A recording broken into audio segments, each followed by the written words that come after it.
morning. Today's topic is creating databases and tables. Right? Databases and tables. If we are talking about data processing, big data, data warehouse, data mart, and all. So when we talk about basics of databases, then basics is creating how to create a database, how to create a table, right? How to create what are different columns and the variables in these columns, variable types in these columns, right? Creating databases and tables is today's topic. In order to be able to add and manipulate data, you first have to create a database. If you want to manipulate the data, add, multiply, whatever, right? We have to create a database. By creating a database, you are creating just a container in which you will add tables.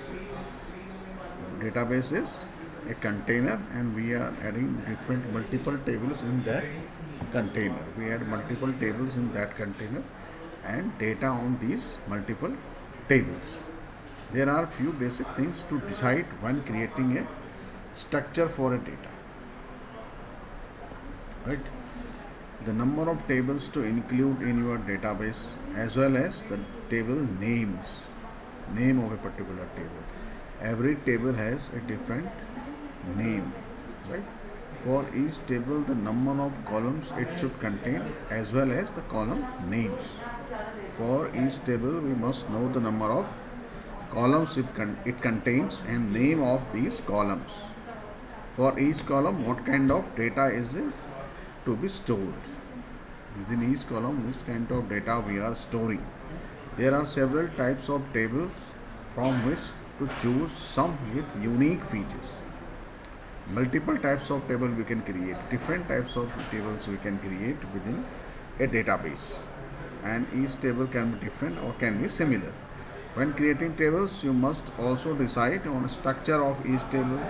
Structure is number of columns, the type of data each column may hold, how the tables will be indexed, and several other factors. These things should be in our mind when we are going to create a table. We must know number of columns, we must know the variable types in each column, right? And the index, how the tables will be indexed. If you are still learning, you can accept the default settings for most of options when creating tables. We can move with default settings if we are new with the database. 4 types of columns we will discuss here. Columns that contain only numbers that can be added, subtracted, divided, right, and multiplied. Numbers. Column type, variable type is number. Column that contains alphanumeric characters, alphabets and number, but not too many, that is maximum of 255 characters. Name, first name, second name, whatever, 255 characters. Columns that contain plenty of text and may binary files, paragraphs, right?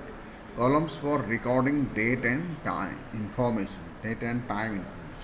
So we have different columns for date and time information.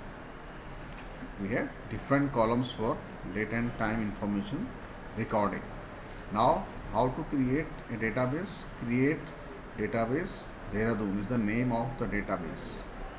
Create database is a SQL command. SQL server is a database, right? If we are using SQL server, then we will be using the command create database, and Dehradun is the name of the database.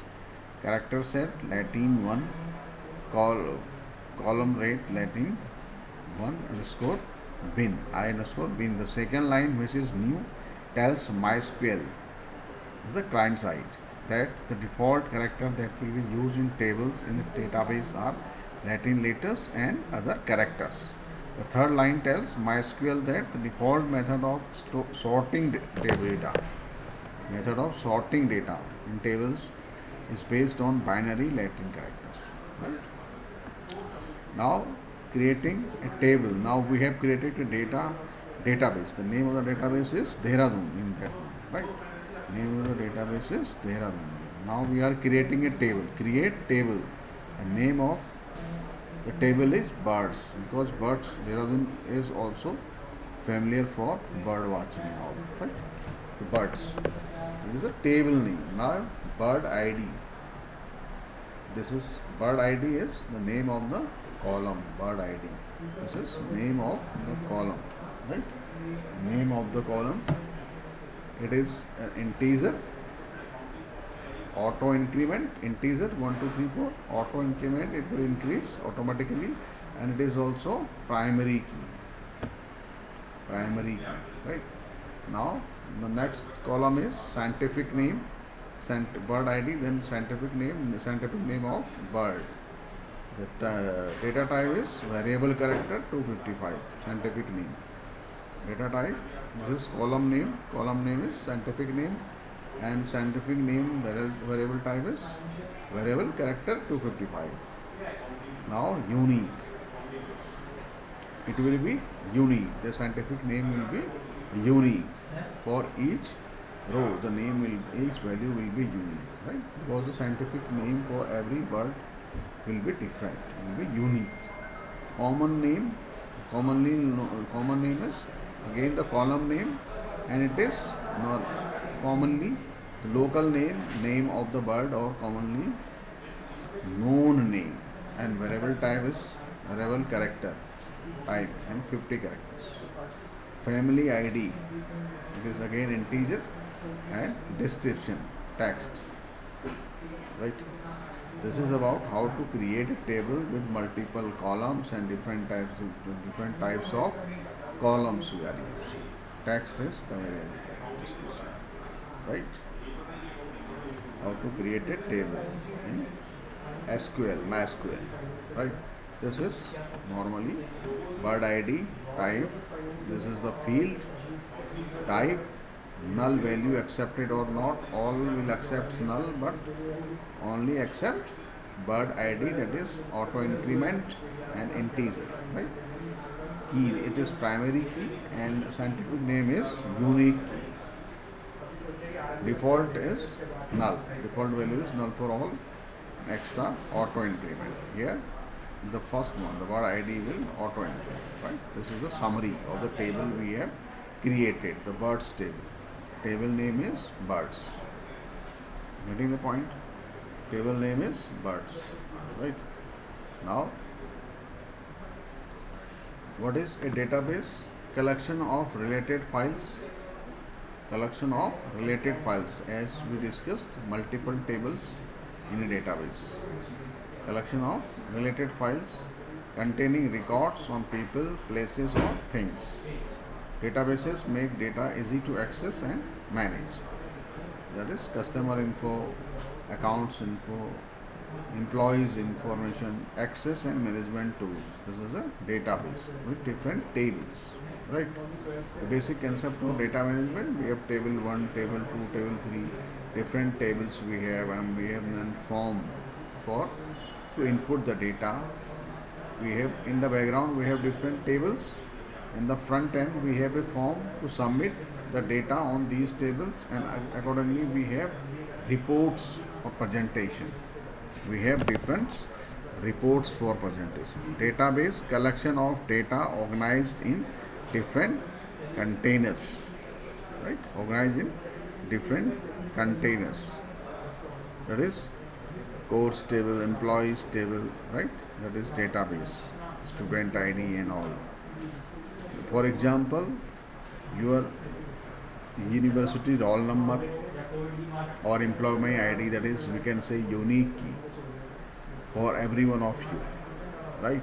And different tables will be the results of first mid semester will be stored in a table.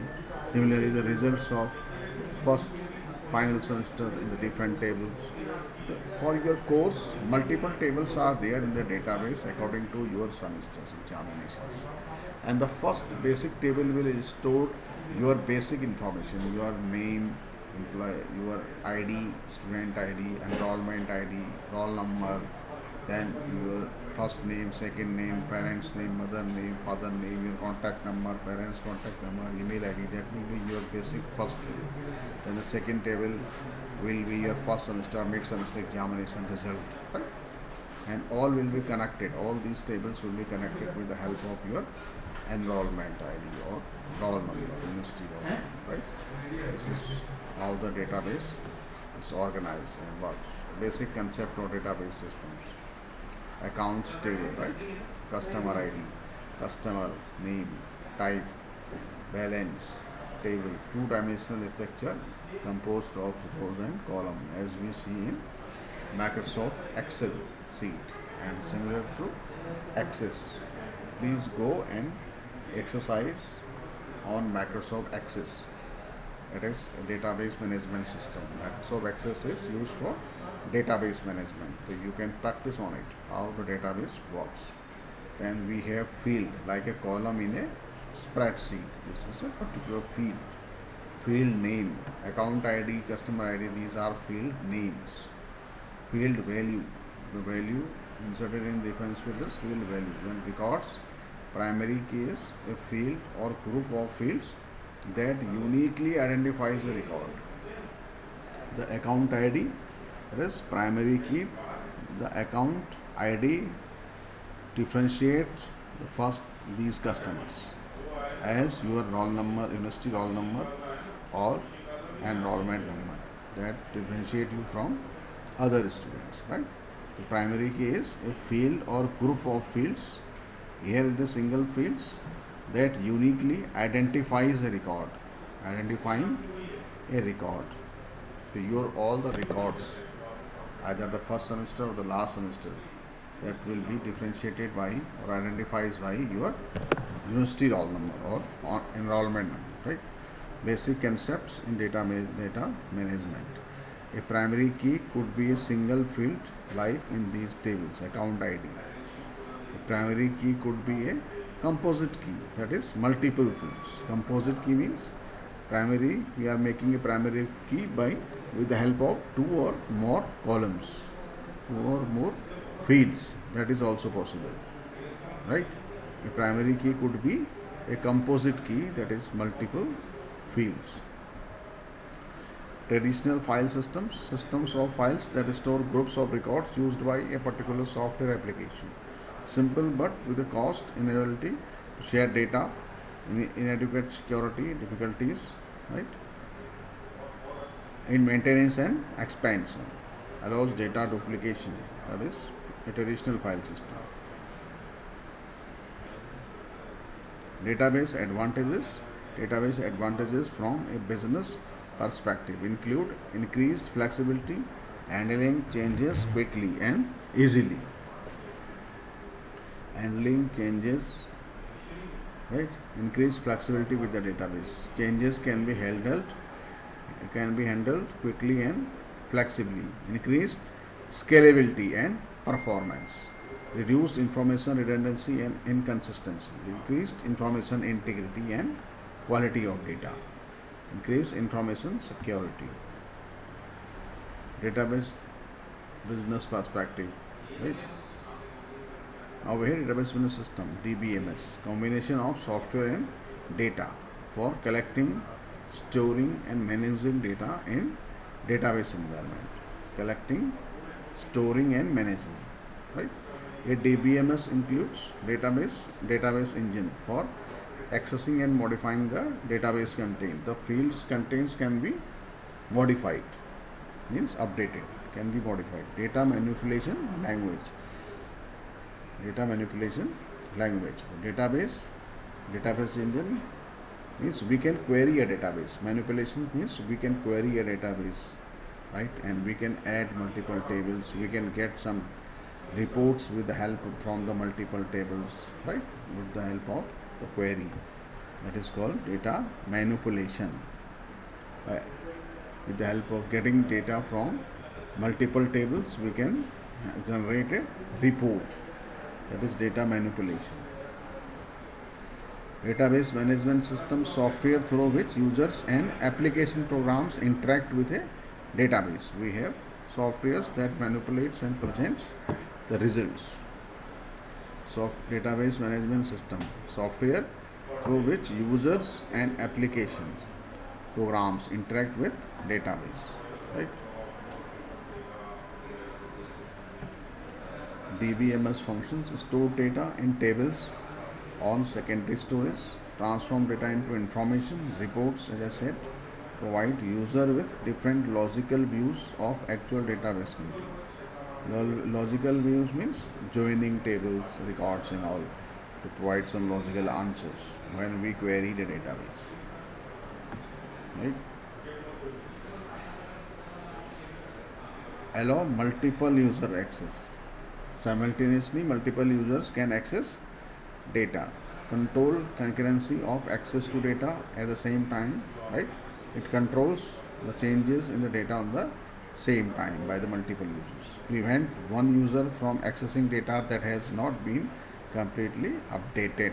The data is not updated, someone is updating, the other one will update after completion of the first one's task.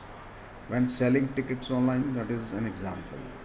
When online ticket selling, Ticketmaster allow you to hold a ticket for only 2 minutes to make your purchase decision. Then the ticket is released to sell to someone else. That is concurrency control, right? This is in the next class we will discuss about types of database management systems, right? Thank you for the day.